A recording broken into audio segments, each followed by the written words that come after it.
Je suis Dionto Kevin d'état civil, nom d'écrivain Dionto Ndjimbaji Kevin.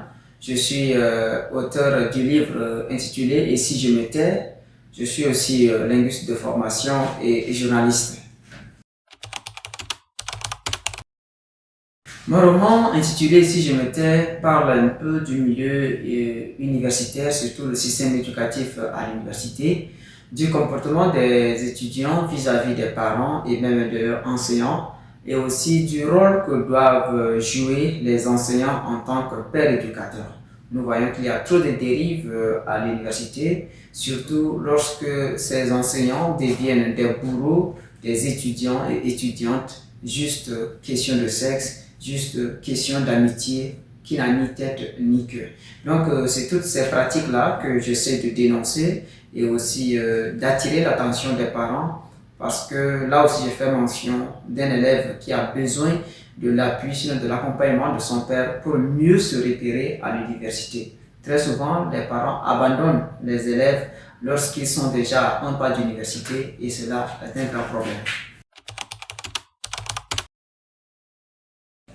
J'ai écrit ce livre quand j'étais encore étudiant, même si cela a pris du temps pour être publié. Donc, étant issu moi-même du milieu universitaire et comprenant un peu ce qui se passe là-bas à l'université, je me suis dit, mais tiens, pourquoi ne pas faire focus sur toutes ces pratiques-là? Lorsqu'on se dit que voilà, à l'université, c'est déjà le bonheur, à l'université, c'est déjà les études supérieures, mais qu'on essaie de voir des dérives, les élèves qui escroquent, les étudiants qui escroquent les parents qui abandonnent les élèves à leur guise, parce que, j'ai partagé l'université avec beaucoup d'étudiants venus de partout.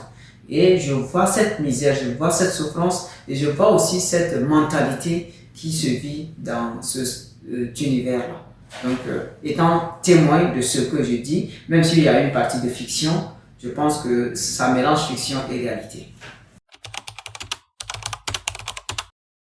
On doit simplement comprendre en un mot que l'Afrique, le Tchad, nous mettons beaucoup plus l'accent sur l'éducation. Et si seulement si l'éducation est reléguée au second rang, comme je l'ai décrit dans le livre, l'éducation est reléguée au sexe, ce qui veut dire qu'on a déchiré la bonne page de notre histoire pour la remplacer par un papyrus inexistant. L'enseignant doit toujours se reconnaître en tant que père éducateur, le second père, et l'élève ou bien l'étudiant doit comprendre et reconnaître le sacrifice des parents.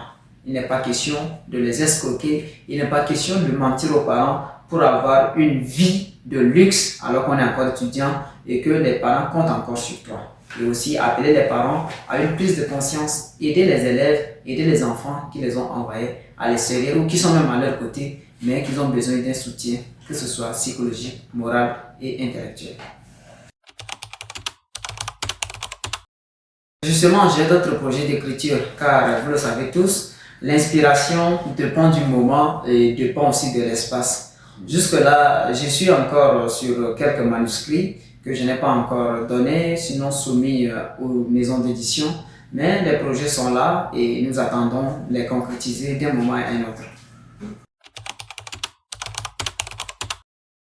Il a été bien constat pour tous que les jeunes, le lectorat africain ne s'intéresse pas aux livres.